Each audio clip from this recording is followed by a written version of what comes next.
Welcome to shadow news. ముందుగా headlines చూద్దాం. పహల్గామ్ ఉగ్రదాడి, 4 ఉగ్రవాదుల ఫోటోలు విడుదల. 3 ఉగ్రవాదులు ఆసిఫ్ ఫుజీ, సులేమాన్ షా, అబ్దుల్ తలహాగా గుర్తింపు. ప్రధాన సూత్రధారి ఎల్ఈటీ కమాండర్ సైఫుల్లా కసూరిగా నిఘా సంస్థల వెల్లడి.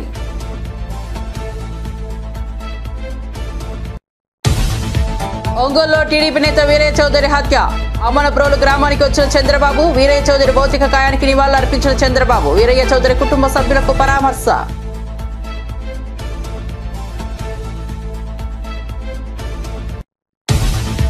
ఉగ్రవాదులకు రక్షణ మంత్రి గట్టి జవాబు. పహల్గామ్ దాడికి త్వరలోనే గట్టి జవాబిస్తామన్న రాజ్నాథ్ సింగ్. దాడికి పాల్పడిన వారికి, వెనుకుండి నడిపించిన వారికి గట్టి సమాధానం ఇస్తామని వ్యాఖ్య.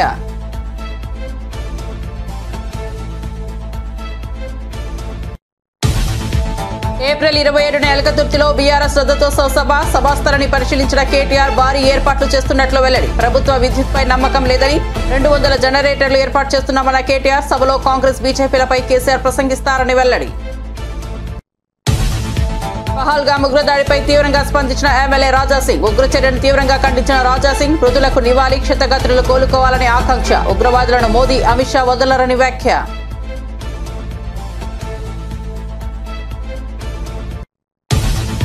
పహల్గామ్ ఉగ్రదాడిపై ఎంఐఎం అధినేత ఓవైసీ స్పందన. ఉగ్రవాదులు ప్రజలను మతం అడిగి హతమార్చడం దారుణమన్న ఓవైసీ. దాడికి నిఘా వైఫల్యమే కారణమని తీవ్ర ఆరోపణ. కేంద్రం జవాబుదారీతనం వహించాలని డిమాండ్.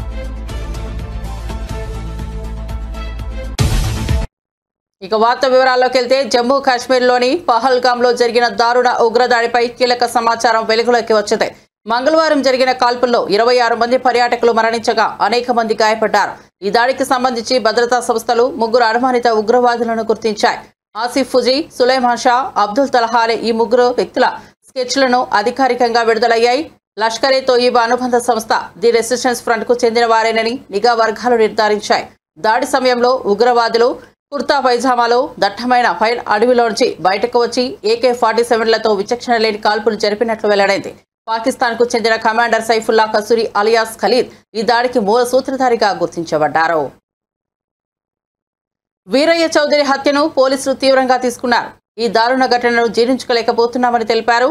నిందితులను పట్టుకునేందుకు ఇప్పటికే 12 ప్రత్యేక బృందాలు రంగంలోకి దిగి గాలింపు చర్యలు చేపట్టినట్లు చంద్రబాబు వెల్లడించారు. ఈ ఘటనపై న్యాయం జరిగే వరకు పోలీసుల చర్యలు ఆగవని స్పష్టం చేశారు. బాధ్యులను ఖచ్చితంగా పట్టుకుని వారిపై కఠిన చర్యలు తీసుకుంటామని హామీ ఇచ్చారు. వీరయ్య చౌదరి గారి యొక్క హత్య జీర్ణించుకోలేకపోతున్నాం. నిన్న నేను ఢిల్లీలో ఉన్నప్పుడు ఈ వార్త నాకు తెలిసింది. వెంటనే ఎస్పీతో మాట్లాడాను. నిన్నటి నుంచి దీనిపైన అన్ని విధాలుగా అన్వేషిస్తున్నాం, ఇన్వెస్టిగేషన్ చేస్తున్నాం. 12 టీములు వేశాం. జరిగిన విధానం కూడా చూస్తే చాలా కరుడు కట్టినటువంటి నేరస్తులు కూడా చేయని విధంగా ఈ హత్య చేసే పరిస్థితికి వచ్చారు. 53 చోట్ల కత్తిపోట్లు ఉన్నాయి. అంటే ఇది చూసిన తర్వాత ఈ రాష్ట్రంలో ఇలాంటి ఘోరమైన వ్యక్తులు కూడా ఉన్నారా అనిపిస్తుంది. ఏది ఏమైనా 12 టీంలు పనిచేస్తున్నాయి. వీరయ్య చౌదరి గారు మంచి నాయకుడు, సమర్థవంతమైన వ్యక్తి. ఏదైతే యువగలం అప్పుడైతే 100 రోజులు లోకేష్ గారితో కూడా తిరిగారు. అదే సమయంలో అమరావతి రైతులు పాదయాత్రతో వచ్చేప్పుడు వాళ్ళకి అండగా నిలబడ్డాడు. అంతేకాకుండా పార్టీకి ఒక మంచి నాయకుడిగా, సమర్థవంతమైన వ్యక్తిగా ఇక్కడ పనిచేశాడు. ఈ మండలంలోనే ఒక 10,000 ఓట్ల మెజార్టీ సాధించే పరిస్థితిలో ఉన్నాడంటే ఎంత మంచి నాయకుడు మనం అర్థం చేసుకోవాలి. ఆయన ఎన్నికలప్పుడు నేను ఇక్కడ చూడడమే కాకుండా చీరాల కూడా చూసుకోమంటే ఇక్కడ చీరాల 2 సమర్థవంతంగా చేసి 2 గెలిపించే పరిస్థితికి వచ్చారు. అలాంటి మంచి నాయకుడిని రోజు కోల్పోవడం చాలా బాధేస్తుంది. అదే సమయంలో తెలుగుదేశం ప్రభుత్వంలో ఇలాంటి ఘోరాలు జరగడం చాలా జీర్ణించుకోలేకపోతున్నా. నేను ఒకటే హెచ్చరిస్తున్నా. ఇప్పటికే 12 టీంలు వేసాం. CCTV కెమెరాల్లో ఉండే క్లూస్ కూడా తీసుకుంటున్నాం. కానీ చాలా మందికి ఒకటే విజ్ఞప్తి చేస్తున్నా, మీకేదైనా గానీ క్లూస్ దొరికితే ప్రజాహితం కోసం మీరు కూడా చెప్పండి. ఈ రోజు కాకపోయినా రేపైనా సరే ఎవరైతే ఇలాంటి తప్పుడు పనులు చేశారో వాళ్ళని పట్టుకోవడం 100% చేస్తాం. అది చేసే వరకు వదిలిపెట్టనని చెప్పి ఈ రోజు ఇక్కడ మీ అందరికీ తెలియజేస్తున్నా. కానీ ఒకటే హెచ్చరిక చేస్తున్నా, ఇలాంటి హత్యా రాజకీయాలు చేసే వ్యక్తులకు గాని, హత్యలు చేసే వ్యక్తులకు గాని ఒకటే హెచ్చరిక, ఇలాంటి తప్పుడు పనులు చేసిన మీరు కూడా చివరకు కాలగర్భంలో కలిసిపోతారు, గుర్తుపెట్టుకోమని హెచ్చరిస్తున్నా. బీఆర్ఎస్ పార్టీ చరిత్రలో ఎన్నడూ లేని విధంగా రజతోత్సవ సభ బహిరంగంగా అట్టహాసంగా జరగబోతోందని బీఆర్ఎస్ వర్కింగ్ ప్రెసిడెంట్ కేటీఆర్ తెలిపారు. వరంగల్ జిల్లా ఎల్కతుర్తిలో సభ ఏర్పాట్లను ప్రత్యక్షంగా పరిశీలించిన అనంతరం ఆయన మీడియాతో మాట్లాడారు. ఈ సభ బీఆర్ఎస్ ఆత్మవిశ్వాసాన్ని, తెలంగాణ ప్రజలపై ఉన్న బంధాన్ని ప్రతిబింబించనుందని పేర్కొన్నారు. లక్షలాదిగా కార్యకర్తలు, ప్రజలు ఈ సభకు హాజరు కానున్నారని, పార్టీ గత 25 ఏళ్ల ప్రయాణం, ఉద్యమ లక్ష్యాలు, భవిష్యత్ పోరాట రణనీతులపై స్పష్టత ఇచ్చే సభగా ఇది నిలుస్తుందని కేటీఆర్ స్పష్టం చేశారు. చరిత్రలో, ప్రస్తుత బీఆర్ఎస్ చరిత్రలో ఇది ఒక అతి పెద్ద బహిరంగ సభ కాబోతా ఉన్నది. మీరందరూ కూడా చూస్తారు. ఇవాళ సభ జరగబోతున్న సభ ఎల్కతుర్తిలో ఏదో ఆషామాషి సభ కాదు. వరంగల్, ఉమ్మడి వరంగల్ జిల్లా మొదటి నుంచి ఉద్యమంలో గులాబీ జెండాకు అండగా ఉన్న జిల్లా. ఏ కష్టం వచ్చినా, ఏ ఇబ్బంది వచ్చినా కేసీఆర్ గారు తిరిగి చూసింది వరంగల్ వైపే. ఇక్కడ జయప్రదంగా, అద్భుతంగా మహాసభలు ఎన్నో నిర్వహించుకున్నాం. అదే పద్ధతుల్లో ఇవాళ 24 ఏళ్లు నిండి 25వ సంవత్సరంలో అడుగు పెడుతున్న ఈ రజతోత్సవ వేడుకకు వరంగలే వేదిక కావడం మనందరికీ గర్వకారణం. ముఖ్యంగా ఉమ్మడి వరంగల్ జిల్లా కార్యకర్తలు, నాయకులు, వారందరి విజ్ఞప్తి మేరకు, వారందరి కోరిక మేరకు పెద్దలు కేసీఆర్ గారు మరి మళ్ళీ ఒక్కసారి వరంగల్నే వేదికగా ఎంచుకున్నారు. ఇప్పుడు ఇక్కడికి వచ్చే ముందు మొత్తం ఈ 1250 ఎకరాల పైచిలుకు పార్కింగ్ మరియు సభా ప్రాంగణం ఏదైతే ఉందో దాని ఏర్పాట్లు వాహనంలో తిరుగుతూ కొంత, అదేవిధంగా పైన డయాస్ పైనుంచి కొంత పరిశీలించడం జరిగింది. దాదాపు ఎక్కడి నుంచి, రాష్ట్రంలోని ఏ మూల నుంచి వచ్చే ఏ సోదరుడికైనా, ఏ సోదరికైనా ఎలాంటి ఇబ్బంది లేకుండా దాదాపు 1000 ఎకరాల్లో పార్కింగ్ సౌకర్యం కూడా ఏర్పాటు చేసుకున్నాం. అంటే 30,000, 40,000 వాహనాలు వచ్చినా ఏ ఇబ్బంది లేకుండా చిన్న వాహనాలు, పెద్ద వాహనాలు, బస్సులు, అదేవిధంగా ఆటోలు, జీబులు, తుఫాన్లు, కార్లు, ఎన్ని వాహనాలు వచ్చినా, దాదాపు 30,000-40,000 వాహనాలు వచ్చినా ఎక్కడో దూరంకెళ్ళి నడిచొచ్చే అవసరం లేకుండా పక్కనే చాలా చక్కటి ఏర్పాట్లు చేసిన మా ఉమ్మడి వరంగల్ జిల్లా నాయకత్వానికి హృదయపూర్వకంగా నేను ధన్యవాదాలు చెప్తా ఉన్నా. వచ్చిన ప్రజలందరికీ కూడా సౌకర్యంగా ఉండేదానికి. ఎందుకంటే ఎండాకాలం ఇబ్బంది, అందరికీ కూడా ఇబ్బందే. కానీ పార్టీ ఆవిర్భావ దినోత్సవం, అందులో 25వ సంవత్సరం రజతోత్సవం కాబట్టి బ్రహ్మాండమైన ఏర్పాట్లు. ఒక 10 లక్షల వాటర్ బాటిళ్లు మరి పూర్తి స్థాయిలో అందుబాటులో పెడుతున్నాం. అవసరమైతే ఇంకా పెంచుకోవడానికి కూడా ఏర్పాట్లు చేసుకున్నాం. అట్లాగే 10 లక్షల చల్ల ప్యాకెట్లు, మజ్జిగ ప్యాకెట్లు కూడా ఏర్పాటు చేసుకున్నాం. దాన్ని కూడా మొత్తం ప్రాంగణంలో ఎక్కడి వాళ్ళకి అక్కడే, వారు కూర్చునే ప్రాంతంలో, వాళ్ళు నిల్చునే ప్రాంతంలోనే పెద్ద ఎత్తున ఏర్పాట్లు చేసుకుంటా ఉన్నాం. అట్లాగే మరి వచ్చిన వాళ్ళకి ఎవరికైనా ఎండ దెబ్బ కానీ ఇంకోటి కానీ ఏదైనా సమస్య వస్తే కూడా దాదాపు 100 పైచిలకు వైద్య బృందాలు కూడా ఇక్కడే అందుబాటులో ఉండి సేవలు అందించబోతా ఉన్నారు. వారికి కూడా ప్రత్యేకమైన శిబిరాలు ఏర్పాటు చేసుకుంటా ఉన్నాం.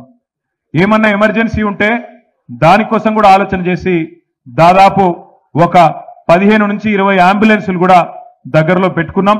వాటిని కూడా ఏమన్నా ఇబ్బంది ఉంటే వెంటనే మనం వైద్య సహాయం అందించడానికి వాటిని కూడా ఏర్పాటు చేసుకున్నాం. అట్లాగే సుదూర ప్రాంతం నుంచి ఆడబిడ్డలు వస్తున్నారు, అన్నదమ్ముళ్ళు వస్తున్నారు. గులాబీ దండు కదులుతున్నది కాబట్టి వారందరి సౌకర్యం కోసం వచ్చిన వాళ్ళకి, ఎందుకంటే ఎండాకాలం మరి ఇబ్బంది కూడా ఉంటది కాబట్టి మరి చుట్టుపక్కల అన్ని ప్రాంతాల్లో కూడా చాలా పెద్ద ఎత్తున తాత్కాలిక టాయిలెట్ల నిర్మాణం కూడా కొనసాగుతున్నది. అవి కూడా పూర్తవుతాయి. అంటే అన్ని రకాలుగా వచ్చిన వాళ్ళకి పార్కింగ్ నుంచి సభ చేరుకోవడానికి, ఈజీగా వచ్చిపోయేదానికి ఎక్కువ దూరం నడిచే అవసరం లేకుండా, అట్లాగే వచ్చిన తర్వాత నీళ్లు కానీ, మజ్జిగ కానీ, ఏమైనా ఇతరత్రా చిన్న అసౌకర్యం ఉంటే. జమ్మూ కాశ్మీర్లోని పహల్గామ్లో ఉగ్రదాడిని కేంద్ర మంత్రి కిషన్ రెడ్డి ఖండించారు. పాకిస్తాన్ అసమర్థ నాయకత్వానికి ఈ ఘటన పరాకాష్ఠ అని ధ్వజమెత్తారు. హైదరాబాద్లోని ట్యాంక్ బండ్ వద్ద అంబేద్కర్ విగ్రహం వద్ద ఉగ్రదాడి మృతులకు నివాళులర్పించారు. నల్ల దుస్తులు ధరించి జాతీయ జెండాలతో నిరసన వ్యక్తం చేశారు. భారత్ను దెబ్బతీయాలని పాక్ చూస్తే మూల్యం చెల్లించుకున్నట్లేనని హెచ్చరించారు. బాధిత కుటుంబాలను ఆదుకుంటామన్న కిషన్ రెడ్డి దోషులను విడిచిపెట్టే ప్రసక్తే లేదన్నారు. మరి ఒక వర్గం వారిని మతం పేరుతో విభజించి వాళ్ళని విడదీసి మరి ఒక వర్గం వారిపైనే ఉగ్రవాదులు దాడి చేయడం ఏదైతున్నదో ఇది పూర్తిగా ఈరోజు ప్రపంచమంతా ఖండిస్తూ ఉంది. సభ్య సమాజం అంతా కూడా ఈరోజు ఖండిస్తూ ఉన్నది. పాకిస్తాన్ గత అనేక రోజులుగా తమ దేశంలో జరుగుతున్నటువంటి అంతర్గత వ్యవహారాలను సరిదిద్దుకునేటువంటి అసమర్థమైనటువంటి నాయకత్వము, మరి ఈరోజు భారతదేశంలో 370 ఆర్టికల్ తొలగించిన తర్వాత జమ్మూ కాశ్మీర్లో ఎన్నో రకాల అభివృద్ధి జరుగుతూ ఉంది. 30 సంవత్సరాల తర్వాత ఈరోజు పర్యాటకులు కూడా వెళ్ళే విధంగా అక్కడ మంచి వాతావరణం ఏర్పడింది. ఉద్యోగ అవకాశాలు మెరుగుపడతా ఉన్నాయి.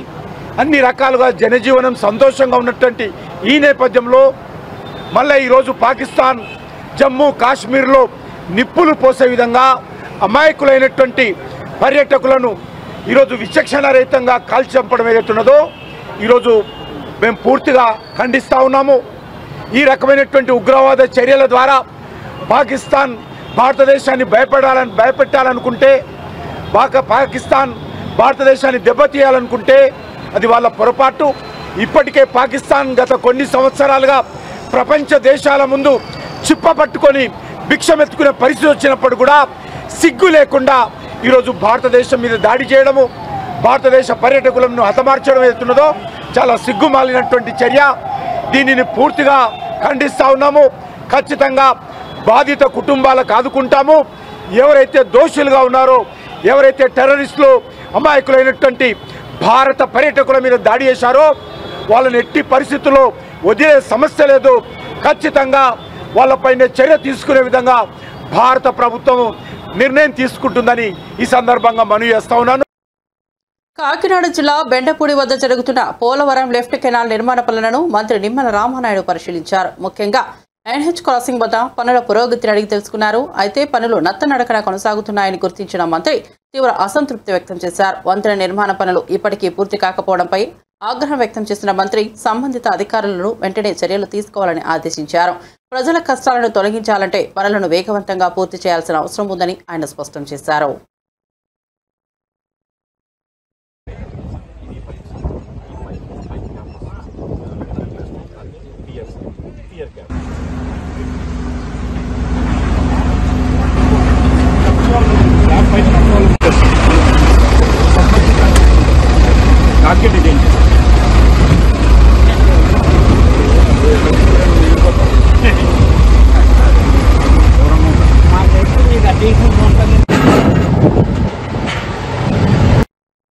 తెలంగాణలో కాంగ్రెస్ ఆంతర్యం శక్తి సంపత్తులపై చర్చలకు పునాది పడుతున్న వేళ ఎమ్మెల్యే కోమటిరెడ్డి రాజగోపాల్ రెడ్డి చేసిన వ్యాఖ్యలు రాజకీయ వర్గాల్లో ఆసక్తిని రేపుతున్నాయి. ఇటీవల జాతీయ నాయకురాలు ఏఐసీసీ ఇన్ఛార్జ్ మీనాక్షి నటరాజన్కు మర్యాదపూర్వకంగా కలిసినట్లు రాజగోపాల్ స్పష్టం చేశారు. మీనాక్షి నటరాజన్తో గతంలో కలిసి పనిచేసిన అనుభవం ఉందన్నారు. పార్టీ బలోపేతం కోసం అవసరమైన సూచనలు, సలహాలు ఇచ్చారని ఆయన చెప్పారు. అయితే ఈ సమావేశానికి రాజకీయ పునరాలోచనలు, అభిప్రాయ మార్పులకు సంబంధం లేదని స్పష్టతనిచ్చారు. మాజీ మంత్రి జానారెడ్డి గురించి మాట్లాడుతూ ఆయనపై నాకు వ్యక్తిగత గౌరవం ఉంది అని పేర్కొన్నారు. నేను మీనాక్షి నటరాజన్ గారిని మొదటిసారి కలిసిన ఈరోజు మొట్టమొదటిసారి. అంతకుముందుకు 2 సార్లు మీటింగ్ అప్పుడు నేను హైదరాబాద్లో లేకపోవడం వల్ల కలవలేకపోయినా ఈరోజు ఫోన్ చేస్తే ఇక్కడ ఉన్నారని తెలవగానే వచ్చి మామూలుగా మర్యాదగా కలిసిన. మీనాక్షి నటరాజన్ గారు నాతో పాటు 2009 నుంచి 14 వరకు మెంబర్ ఆఫ్ పార్లమెంట్గా మేము ఇద్దరం కలిసి పార్లమెంట్ సభ్యులుగా ఉన్నాం కాబట్టి ఒకసారి కలుద్దామని ఒక మర్యాదపూర్వకం కలవడం జరిగింది అంతే. పార్టీ నిర్మాణం గురించి ఇన్ఛార్జీలు ఎవరెవరు నేస్తున్నారు, జిల్లాల వారీగా అవన్నీ విషయాలు చెప్పింది. మంచిగా పార్టీని రివైవ్ చేయాలి, పార్టీని ఇంకా స్ట్రాంగ్ చేద్దాం, లోకల్ బాడీ ఎలక్షన్స్ వచ్చే లోపల కాంగ్రెస్ పార్టీని ఇంకా బలోపేతం తయారు చేయాలనే దాని మీద నా సలహాలు సూచనలు చెప్పిన. తప్పకుండా యాక్టివ్గా నన్ను కూడా ఇన్వాల్వ్ అమ్మన్నది. రేపు జిహెచ్ఎంసీ ఎన్నికల్లో కానీ ఫ్యూచర్లో కానీ కాంగ్రెస్ పార్టీలో యాక్టివ్గా పనిచేయాలని చెప్పి నిర్ణయం చేసుకున్నాం అంతే. వ్యక్తిగతంగా నేను అతను జానారెడ్డి గారు అంటే నాకు చాలా గౌరవం ఉంది. మా జిల్లా నాయకుడు కాబట్టి నేను ఎక్కువ మాట్లాడదలుచుకోలేదు. ఆయన అంటే మాకు గౌరవం ఉంది, ఆ రోజు ఇచ్చేది లేకుండే అని చెప్పిన. Thank you. కాశ్మీర్లోని పహల్గాం ప్రాంతంలో జరిగిన ఉగ్రదాడిపై రక్షణ మంత్రి రాజ్నాథ్ సింగ్ తీవ్రంగా స్పందించారు. అమాయక పౌరులపై దాడి చేయడం ఉగ్రవాదుల పిరికిపంద చర్య అని అభివర్ణించారు. దేశ ప్రజల భద్రత కోసం కేంద్రం ప్రతిక్షణం కట్టుదిట్టమైన చర్యలు తీసుకుంటోందని తెలిపారు. ఉగ్రవాదాన్ని తుడమట్టించాలనేదే భారత ప్రభుత్వ విధానమని స్పష్టం చేశారు. అమాయకుల ప్రాణాలు తీసిన ఈ దాడి బాధాకరమని పేర్కొన్న మంత్రి ఉగ్రవాద మూలాలను నరికేందుకు అవసరమైన అన్ని చర్యలు తీసుకుంటామన్నారు. దాడిలో మృతి చెందిన కుటుంబాలకు సానుభూతి తెలిపిన ఆయన బాధితులకు ప్రభుత్వం అన్ని విధాలుగా అండగా ఉంటుందన్నారు. यहाँ मैं भारत के दृढ़ संकल्प को दोहराना चाहूंगा कि टेररिज्म के खिलाफ हमारी जीरो टॉलरेंस की पॉलिसी है. भारत का एक एक नागरिक इस कायरतापूर्ण हरकत के खिलाफ एकजुट है. मैं इस मंच से देशवासियों को आश्वस्त करता हूं, घटना के मद्देनजर भारत सरकार वो हर कदम उठाएगी जो जरूरी और उपयुक्त होगा।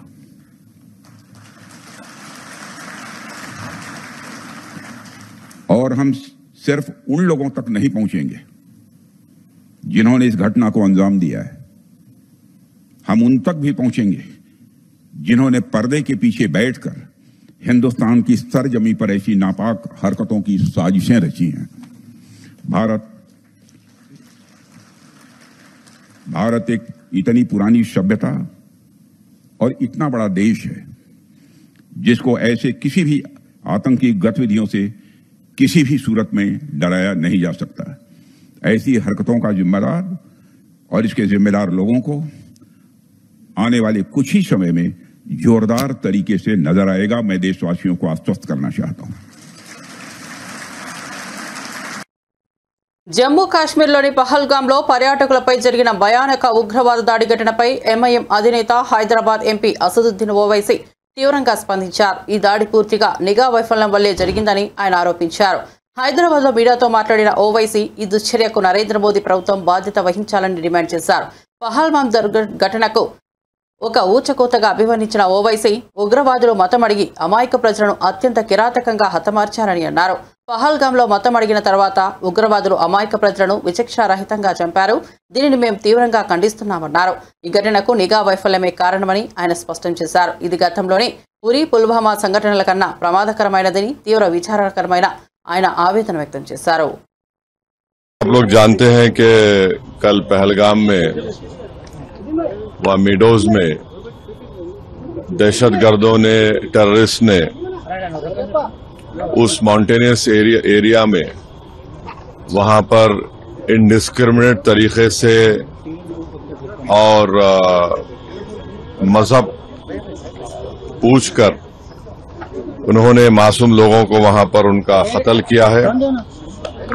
हम इसकी सख्त से सख्त अल्फाज में इसकी मजम्मत करते हैं, कंडेम करते हैं और हम उम्मीद करते हैं कि हुकूमत इन दहशतगर्दों को एक सबक सिखाएगी और साथ ही साथ हम जो लोग वहां पर जिनको कत्ल किया गया, इन टेररिस्ट ने इनको मारा है, हम उन तमाम फैमिलीज के साथ खड़े हैं और हम जो जख्मी हैं हम दुआ करते हैं कि वो जल्द से जल्द सेहतयाब हो।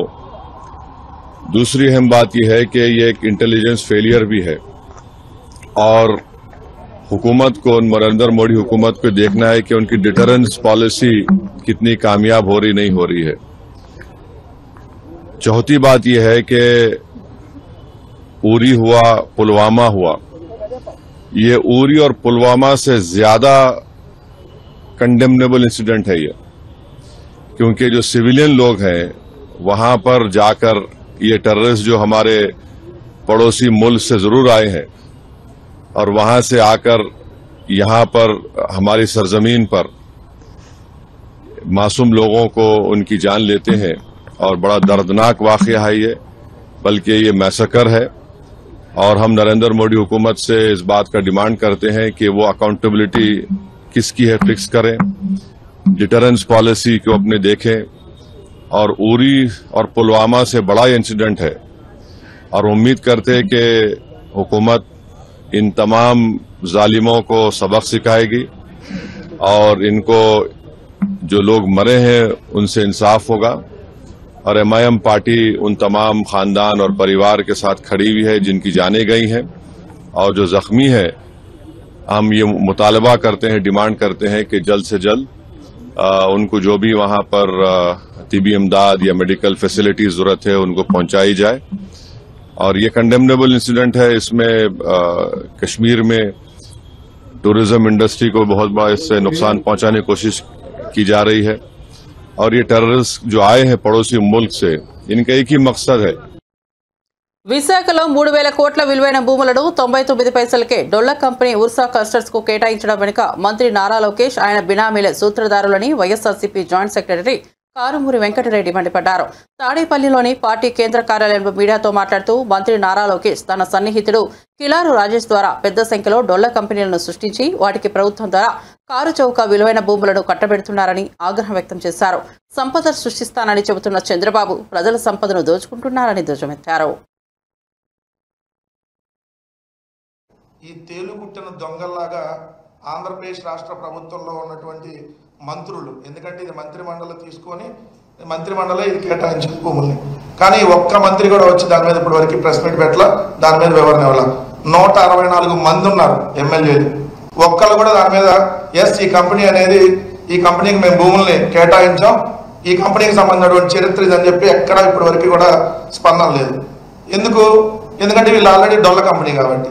ఎవడైనా 2 నెలల క్రితం రిజిస్టర్ అయినటువంటి కంపెనీ కేవలం 9,10,000 రూపాయలతో ఏదైతే ఒక కంపెనీని స్టార్ట్ చేస్తే అది కూడా ఒక ఎంప్లాయీ లేడు, దాంట్లో ఇద్దరు ఎవరైతే డైరెక్టర్లు ఉన్నారో వాళ్ళిద్దరే డైరెక్టర్లు, వాళ్ళిద్దరే ఎంప్లాయీలు, అక్కడ దానికి ఒక టర్న్ ఓవర్ లేదు, ఏం లేనటువంటి కంపెనీ హైదరాబాద్లో ఒక రెసిడెన్షియల్ ఫ్లాట్లో అడ్రస్తో రిజిస్టర్ అయినటువంటి కంపెనీకి దాదాపుగా ఎకరం 50 కోట్ల రూపాయల విలువ చేసేటటువంటి భూములు, అంటే 60 ఎకరాల భూములు, అంటే దాదాపుగా 3,000 కోట్ల రూపాయల విలువైనటువంటి భూముల్ని కేవలం 99 పైసలకే కట్టబెట్టారు అనేది ఈరోజు క్లియర్గా కనపడతా ఉంది.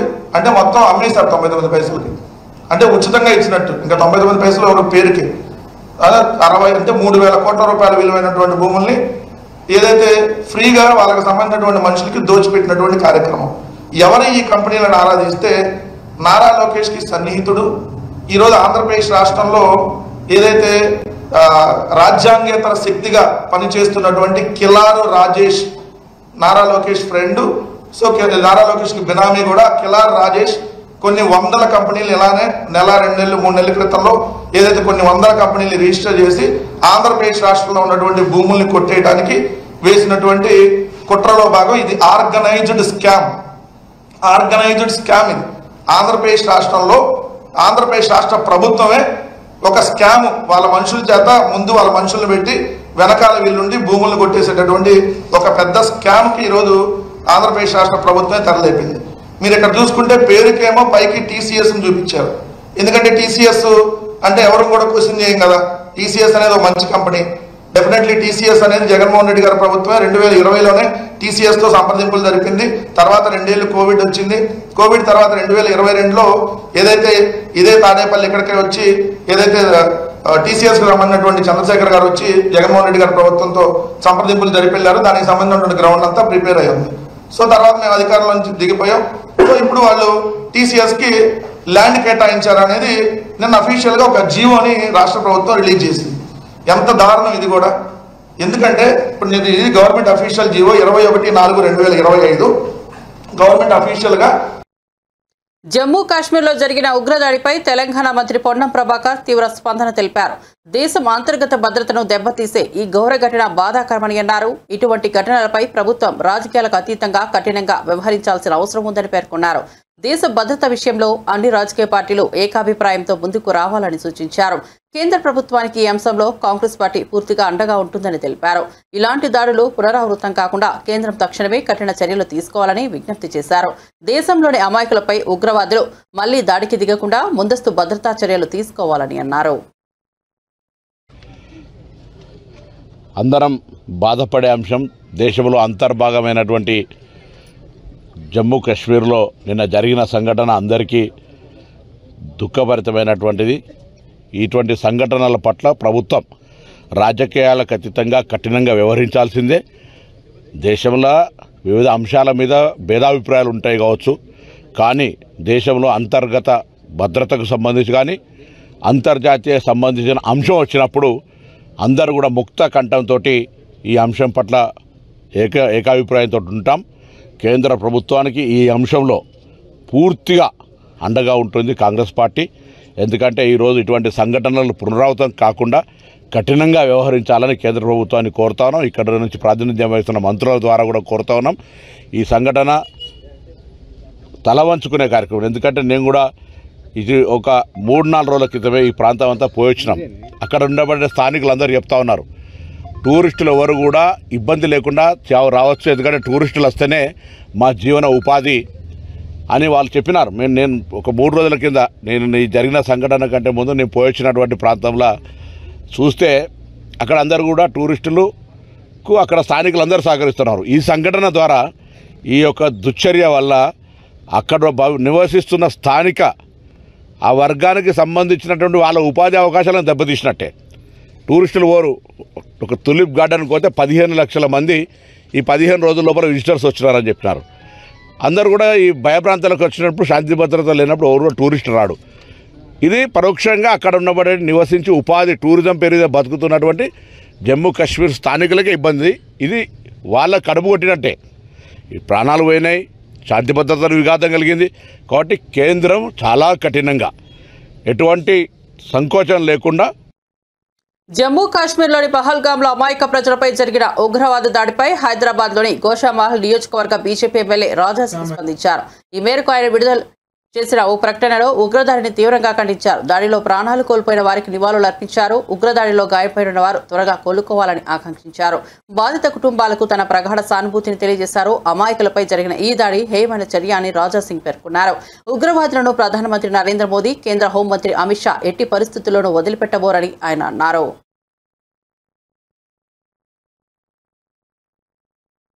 వైఎస్ఆర్సీపీ నేత మాజీ ఎంపీ మార్గాని భరత్ కూటమి ప్రభుత్వంపై తీవ్ర విమర్శలు చేశారు. రాష్ట్రంలో స్కీములు అమలు చేయకుండా స్కాములు చేస్తోంది కూటమి ప్రభుత్వం అని ఆరోపించారు. ఉర్సా కంపెనీ పేరుతో వేల కోట్ల రూపాయల భూముల దోపిడీకి పాల్పడుతోందని ఆరోపించారు. ఇది తూట్లేనని, అధికార దుర్వినియోగానికి నిదర్శనమని ఆగ్రహం వ్యక్తం చేశారు. ఐపీఎస్ అధికారి ఆంజనేయులపై అరెస్టు చేయడం దారుణమని, నిజాయితీగా పనిచేసిన అధికారులను వేధించడం కూటమి ప్రభుత్వ అసహనానికి నిదర్శనమని అన్నారు. చంద్రబాబు పేరు చెబితేనే అధికారులు అరెస్టులు చేస్తే వారు భవిష్యత్తులో తీవ్ర మూల్యం చెల్లించక తప్పదు అని హెచ్చరించారు. గ్లామర్ ఏమైపోయింది అని అడుగుతా ఉన్నా. ఈ రకంగా ఇండస్ట్రియలిస్ట్ని ఇబ్బందులు పెట్టే కార్యక్రమం చేస్తేనే ఈ రకమైన కార్యక్రమాలు జరుగుతాయి. ఇప్పుడు ఆ కేసుకు సంబంధించి హైకోర్టులో ఆల్రెడీ కొంతమందికి బెయిల్స్ ఇవ్వడం జరిగింది. కొంతమంది ముందస్తు బెయిల్స్ ఐపీఎస్ అధికారులు పెట్టుకుంటే దానికి కూడా హైకోర్టు ఇవ్వడం జరిగింది. ఇవన్నీ జరిగిపోయి ఒక 3-4 నెలలు గడిచిన తర్వాత ఇప్పుడు ఏదైతే ఈ ఊర్సా భూములు వెలుగులోకి వచ్చినాయో దాన్ని ప్రజల్ని డైవర్ట్ చేయాలి. ప్రజల్ని డైవర్ట్ చేయాలని అంటే ఏం చేయాలా? ఒక సినీ నటిని మళ్ళీ తెరపైకి తీసుకురావాలి. తెరపైకి తీసుకుని వచ్చి ఒక సంచలనం క్రియేట్ చేయడం గురించి ఒక ఐపీఎస్ అధికారిని, మరి నిజాయితీ గల వ్యక్తి అయిన పిఎస్ఆర్ ఆంజనేయులు గారిని ఏ బేసిస్లో అరెస్ట్ చేస్తారనండి? ఇది కక్ష సాధింపు కాదా? కక్ష సాధింపు కాదా? ఒక్కసారి నేను అధికార యంత్రాంగాన్ని కూడా ఒక్కసారి ఆలోచన చేయమని కోరుతా ఉన్నా. ఈయన కేవలము ఒక స్వార్థ రాజకీయాల కోసము అధికారుల్ని, ఐఏఎస్ ఐపీఎస్ అధికారుల్ని, ఇంకా కింద స్థాయి అధికారుల్ని వీళ్ళందరినీ కూడా బలి పశువులు చేస్తున్నారనే అంశాన్ని ప్రతి ఒక్క అధికారి కూడా గుర్తుకు పెట్టుకోవాలని కూడా ఈ సందర్భంగా తెలియపరుస్తున్నా. ఏదో చంద్రబాబు నాయుడు గారు ఏం చెప్తే అది తలాడించడం కాదు. అందులో ఉన్న వాస్తవాల్ని, అందులో ఉన్న నిబద్ధతని పూర్తి స్థాయిగా చూసి మీ బ్యూరోక్రసీని ఉపయోగించాలని ప్రతి ఒక్క అధికారిని కూడా కోరుతా ఉన్నా. ఎందుచేతనంటే ఇప్పుడు ఏదో ఒక సిస్టమ్ లేకోకుండా, ఒక రూల్స్ రెగ్యులేషన్ లేకోకుండా ఏదో చంద్రబాబు నాయుడు గారు చెప్పారు కదా అని చేస్తే రేపు వచ్చే ప్రభుత్వం మా ప్రభుత్వం వస్తుంది. మా ప్రభుత్వం వచ్చినప్పుడు ఏవైతే తప్పులకు పాల్పడ్డారో ప్రతి ఒక్కళ్ళని కూడా, అందరినీ కూడా లెక్క పెట్టుకుని కూడా శిక్షల్లోకి తీసుకుని వస్తామనే అంశాన్ని కూడా గుర్తుకు పెట్టుకోవాలని ప్రతి ఒక్క అధికారిని కూడా తెలియపరుస్తా ఉన్నా. బులెటిన్ ముగించే ముందు హెడ్లైన్స్ మరోసారి చూద్దాం. పహల్గామ్ ఉగ్రదాడి, 4 ఉగ్రవాదుల ఫోటోలు విడుదల. 3 ఉగ్రవాదులు ఆసిఫ్ ఫుజీ, సులేమాన్ షా, అబ్దుల్ తలహాగా గుర్తింపు. ప్రధాన సూత్రధారి ఎల్ఈటీ కమాండర్ సైఫుల్లా కసూరిగా నిఘా సంస్థల వెల్లడి.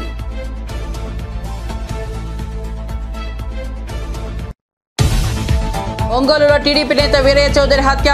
అమనబ్రోలు గ్రామానికి వచ్చిన చంద్రబాబు, వీరయ్య చౌదరి భౌతిక కాయానికి నివాళులు అర్పించిన చంద్రబాబు. వీరయ్య చౌదరి కుటుంబ సభ్యులకు పరామర్శ.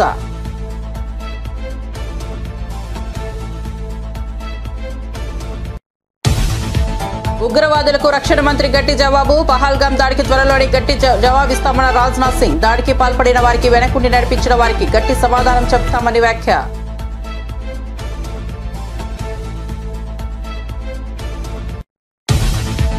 ఏప్రిల్ 27న ఎలకతుర్తిలో బీఆర్ఎస్ రజతోత్సవ సభాస్థలిని పరిశీలించి కేటీఆర్ భారీ ఏర్పాట్లు చేస్తున్నట్లు వెల్లడి. ప్రభుత్వ విద్యుత్పై నమ్మకం లేదని 200 జనరేటర్లు ఏర్పాటు చేస్తున్నామన్న కేటీఆర్. సభలో కాంగ్రెస్ బీజేపీలపై కేసీఆర్ ప్రసంగిస్తారని వెల్లడి.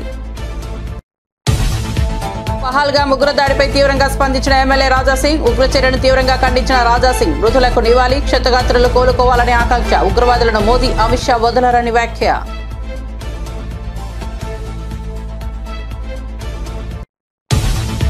పహల్గామ్ ఉగ్రదాడిపై ఎంఐఎం అధినేత ఓవైసీ స్పందన. ఉగ్రవాదులు ప్రజలను మతం అడిగి హతమార్చడం దారుణమన్న ఓవైసీ. దాడికి నిఘా వైఫల్యమే కారణమని తీవ్ర ఆరోపణ. కేంద్రం జవాబుదారీతనం వహించాలని డిమాండ్.